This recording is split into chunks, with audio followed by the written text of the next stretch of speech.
मित्रों नमस्कार। इस कार्यक्रम में आप सभी का स्वागत है। मैं हूँ व्यास जी।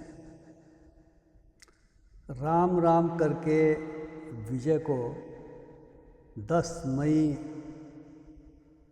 के 10 बजे तमिलनाडु के मुख्यमंत्री के रूप में शपथ दिला दी गई और जब हम आपसे बात कर रहे हैं वे तमिलनाडु के मुख्यमंत्री हैं। अब तक जो परंपरा रही है दो द्रविड़ पार्टियों डीएमके और एडीएमके में से किसी एक की सरकार बनाने की तमिलनाडु की जनता ने एक सर्वथा नए अपरिचित राजनीति के दृष्टिकोण से व्यक्ति की नई नवेली पार्टी को बहुमत तो नहीं दिया लेकिन मेजॉरिटी सपोर्ट जरूर दे दिया। जब मैं कहता हूं कि राम राम करके शपथ दिला दी गई तो कहीं न कहीं वहाँ के महामहिम राज्यपाल की भूमिका पर भी सवाल उठ रहे हैं और इसी कारण मैं कह रहा हूं कि राम राम करके शपथ दिला दी गई। एक विमर्श ये शुरू हुआ है कि क्या राज्यपाल देश में विभिन्न राज्यों में जो केंद्र का सत्ताधारी दल है उसके एजेंट के रूप में काम करेगा या वो संविधान के अनुसार काम करेगा, पार्लियामेंट्री प्रैक्टिसेस और प्रोसीजर्स के जो वेल इस्टेब्लिश्ड कन्वेंशंस हैं उनके अनुसार काम करेगा या अपने स्वेच्छा से काम करेगा। इतना तो तय है कि राज्यपाल कहीं का भी हो अपनी स्वेच्छा से शायद वो काम नहीं कर पाता। संविधान ने जो सीमा रेखा खींची है उसके अंतर्गत उसे काम करना होता है, लेकिन यह भी सत्य है कि वो केंद्र सरकार के कहने से बहुत सारे मामलों में और ऐसे मामलों में जिसे हम कह सकते हैं कि राजनीतिक मामले हैं वो काम कर रहा है। तमिलनाडु में इसके पूर्व जो राज्यपाल थे मामला सुप्रीम कोर्ट तक पहुंच गया कि वे विधानसभा द्वारा विधानमंडल द्वारा पारित बिलों को जिसे अनुच्छेद 200 के तहत उन्हें राज्यपाल महोदय को अपनी सहमति दे करके लौटाना चाहिए था या अगर सहमति नहीं दे रहे थे तो अपने क्वेरी के साथ अपनी आपत्तियों के साथ वापस लौटाना चाहिए था और आपत्तियों का निराकरण हो जाने या आपत्तियों पर विचार हो जाने के बाद दोबारा यदि उनके पास वो बिल आ रहे थे तो उस पर सहमति दे देनी थी और अगर पहली ही बार में उन्हें उनको लगा आपत्ति करके लौटाने का फ़ायदा नहीं है, सहमति भी नहीं दे रहे थे तो राष्ट्रपति को भेज देते। लेकिन उन्होंने दूसरी बार जब उनके सामने ऐसा कोई विकल्प संविधान ने नहीं दिया था तो राष्ट्रपति को भेज दिए और यही नहीं तमाम बिलों पर 2 से 3 साल तक वे बैठे रह गए और उनका मानना यह था कि अगर मैंने अपनी सहमति नहीं दी तो बिल अपने आप ख़त्म हो जाएगी, जबकि संविधान ऐसा नहीं कहता, आर्टिकल 200 ऐसा नहीं कहती। यही बात केरल में दोहराई गई, यही बात तेलंगाना में भी करने की कोशिश की गई, यानी उन जगहों पर करने की राज्यपालों के द्वारा कोशिश की गई जहाँ पर विपक्षी दलों की सरकार है।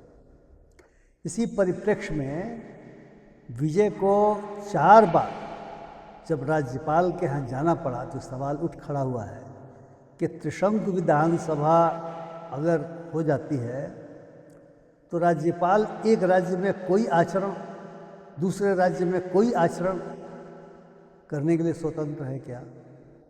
दरअसल मित्रों संविधान ये कहता है 164 जो आर्टिकल है, जो अनुच्छेद है कि चुनाव होने के बाद राज्यपाल सबसे बड़े दल को न्योता देंगे सरकार बनाने का, किंतु उनको संतुष्ट होना होगा कि सबसे बड़ा दल सदन का विश्वास हासिल करेगा। आजकल माइनॉरिटी गवर्नमेंट्स का भी सिलसिला चल निकला है। आज की तारीख में कोएलिशन पॉलिटिक्स चल रही है। कोई एक दल यदि उसको बहुमत नहीं है तो कई दलों को मिलाकर प्री पोल अलायंस बनाता है, पोस्ट पोल अलायंस बनाता है। इसलिए इस परिस्थिति को भी ध्यान में रखते हुए पार्लियामेंट्री जो कन्वेंशंस हैं वो बनाए गए। Sarkaria commission, Venkatachaliah commission, Punchhi commission, और पार्लियामेंट में और विभिन्न विधानसभाओं में जो कन्वेंशंस विकसित हुए उनके आधार पर त्रिशंकु विधानसभा में किस दल को बुलाया जाएगा, ये बातें दिन के उजाले की तरह साफ हुई। अगर 164 इस्तेमाल करते समय ये देखा जाए कि कोई न कोई दल बहुमत प्राप्त है वो, जैसे भी बंगाल में हुआ, तो वहाँ इस तरह की समस्या नहीं आती। लेकिन समस्या वहीं आती है जहाँ पे बहुमत स्पष्ट नहीं है। लेकिन कन्वेंशंस क्या है? कन्वेंशन ये है कि जो कोलिशन है चुनाव के पूर्व, सबसे पहले उसे बुलाया जाएगा, और अगर वो कहता है कि हाँ हम सरकार बनाने की स्थिति में हैं तो उसे मौका दिया जाएगा, वो सरकार बनाएगा और फिर वो कॉन्फिडेंस वोट प्राप्त करेगा। अगर कोई कोलिशन नहीं है तो जो सबसे बड़ा दल है उसको मौका दिया जाएगा और वो सरकार बनाएगा, कॉन्फिडेंस प्राप्त करेगा। अगर कॉन्फिडेंस प्राप्त नहीं करता तो फिर अगली कार्रवाई की जाएगी। अगली कार्रवाई यही हो सकती है कि फिर पोस्ट पोल कोलिशन को दिया जाए, और पोस्ट पोल कोलिशन में कोई नहीं बने तो अंत में दोबारा चुनाव हो, राष्ट्रपति शासन राज्यों में लगाए थे जाए।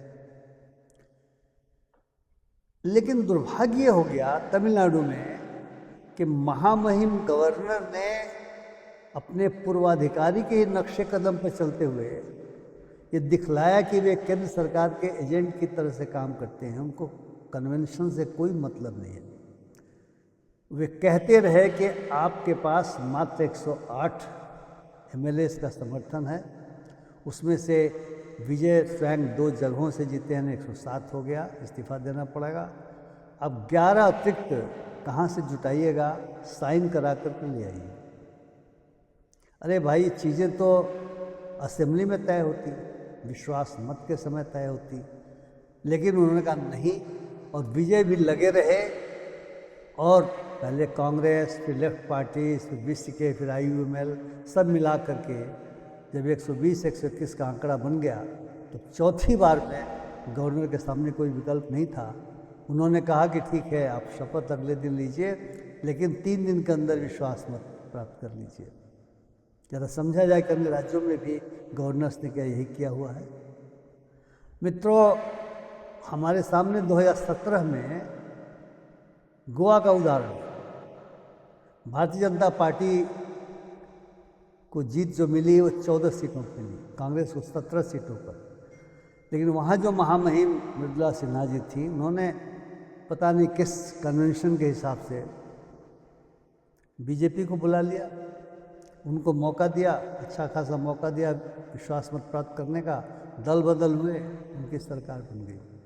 17 सीटों वाली सबसे बड़ी पार्टी के लोग चिल्लाते रह गए कि हमें मौका देना चाहिए था। मणिपुर में हुआ, जो 21 सीटों वाली पार्टी थी बीजेपी, उसको बुला लिया, 28 सीटों वाली कांग्रेस को छोड़ दिया मनमानी, और सरकार बनने के बाद उन्होंने जोड़ तोड़ से बहुमत भी हासिल कर लिया, तोड़ दिया, कांग्रेस को भी तोड़ दिया।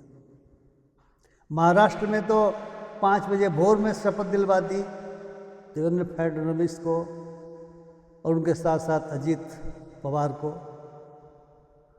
बिना देखे, बिना जाने, बिना समझे कि इसके पास तो है ही नहीं, जो प्री पोल अलायंस था उसके पास सीटें ज़्यादा थी, लेकिन कर डाला। कर्नाटका में 2017-18 की बात है, 104 सीटें थी भाजपा के पास, जबकि कोलिशन के रूप में जेडीएस और कांग्रेस ने दावा पेश कर दिया था हमारे पास 114 से ज़्यादा सीटें हैं। लेकिन उनको नहीं बुला के कहा नहीं आप इनको, और 15 दिन का समय दिया। वो तो लोग सुप्रीम कोर्ट चले गए और रातों रात सुनवाई हुआ कि तो जोड़ तोड़ करने की कोशिश की जाएगी, और तब जाके सुप्रीम कोर्ट ने 24 घंटे का समय उसे रिड्यूस किया, और अंततोगत्वा जो लेजिस्लेचर पार्टी के लीडर थे बीजेपी के येदियुरप्पा साहब, उनको इस्तीफा देना पड़ा। तो ये दिखाई दे रहा है कि जो महामहिम लोग हैं वे अपनी सुरक्षा से तो काम नहीं करते, संविधान के हिसाब से भी ऐसे मामलों में काम नहीं कर रहे हैं। वे तो सेंटर के एजेंट के रूप में काम कर रहे हैं, जहाँ सेंटर की पार्टियां हैं, जहाँ पे जो पार्टी सेंटर में अगर वही काम वही स्टेट में है, भले ही माइनॉरिटी में है, भले ही दूसरी पार्टियों से ज़्यादा है, उसे बुला लेते, और विजय जैसी पार्टी उसको नहीं बुलाती, क्योंकि जो रूलिंग पार्टी जिसके साथ ADMK वो तो तीसरे नंबर पे चली गई। तो क्या कोशिश ये थी कि उसे जोड़ तोड़ करके सरकार बनवाई जाए? खबर है कि DMK और ADMK का एक डिस्पेंटेड धड़ा मिल करके सरकार बनाना चाहता था, जो इमोरल भी कुछ लोग मानते हैं, क्योंकि दोनों एक दूसरे के खिलाफ लगातार चुनाव लड़ते आ रहे हैं। लेकिन DMK के साथ ही जो कांग्रेस थी, 5 लेफ्ट BC के, इन सब ने सपोर्ट कर दिया। IUML ने कांग्रेस के सपोर्ट को लेकर काफ़ी हंगामा भी मचा हुआ है। माननीय प्रधानमंत्री जी ने भी उससे कहा है कि उसने DMK को धोखा दे दिया। DMK का भी कहना है, लेकिन अगर वो नहीं जाती तो दोबारा चुनाव होता है। उस इस आधार पर भी गई कि सेकुलर अलायंस बने, और विजय ने कहा भी कि उसकी सरकार हिंदू, मुसलमान, सिख, ईसाई सबके लिए है। कहा कि सेकुलर सोशल जस्टिस की सरकार है। तो मित्रों, ये बड़ा विचित्र है कि जो गवर्नर की भूमिका होनी चाहिए संविधान के हिसाब से, कन्वेंशंस के हिसाब से, वे उस भूमिका का परित्याग करके और वह करना चाहते हैं जो शायद इन्हें नियुक्त करने वाले, चूँकि गवर्नर जो है सो तो इलेक्टेड होते नहीं, उन्हें तो नॉमिनेट किया जाता है, तो शायद उन्हें नियुक्त करने वाले केंद्र का जो इशारा मिल रहा है उसके हिसाब से काम करते हैं। लेकिन ये उचित नहीं है। गवर्नर का अपॉइंटमेंट इसलिए होता है कि राज्य सरकारें संविधान के दायरे में काम करें। अगर गवर्नर ही संविधान का उल्लंघन करता है, अगर वही स्थापित मान्यताओं के विरुद्ध जाता है, तो उस पर कौन अंकुश लगाएगा? उस पर अंकुश लगाने वाला है उसे निरंकुश छोड़ देना चाहता है, या अपने अंकुश से कहता है मेरे अनुसार ही काम करो। यह देश के प्रजातंत्र के लिए, देश के संविधान के लिए बहुत ही घातक है। मैं चाहता था कि इस पर आप भी विचार करें, इसीलिए मैंने इस मुद्दे को आज चुना जब विजय का शपथ ग्रहण हो गया। उस पर काफ़ी विमर्श चल भी रहा है देश में कि ऐसा क्यों महामहिम ने किया। यहाँ तक विमर्श चल रहा कि राज्यपालों की आवश्यकता ही नहीं है। अगर राज्यपाल केवल राज्य सरकारों के कामों में अड़ंगा डालने के लिए केंद्र द्वारा नियुक्त किए जाते हैं, जबकि यह भी अनुशंसाएँ हैं कि राज्यपालों की नियुक्ति में राज्य सरकारों की भी सहमति ले जानी चाहिए या उनसे पूछा जाना चाहिए।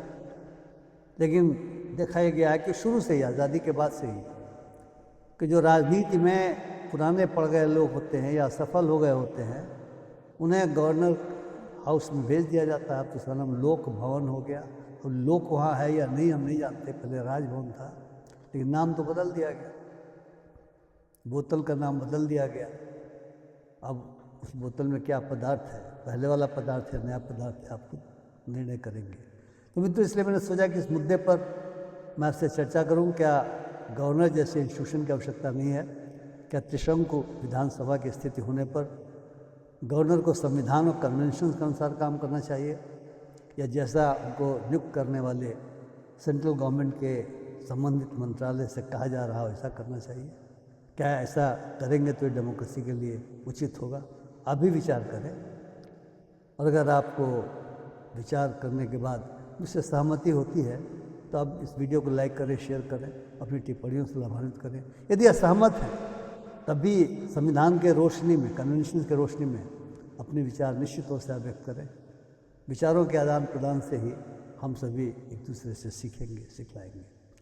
इन्हीं शब्दों के साथ आप सबका बहुत बहुत धन्यवाद। नमस्कार।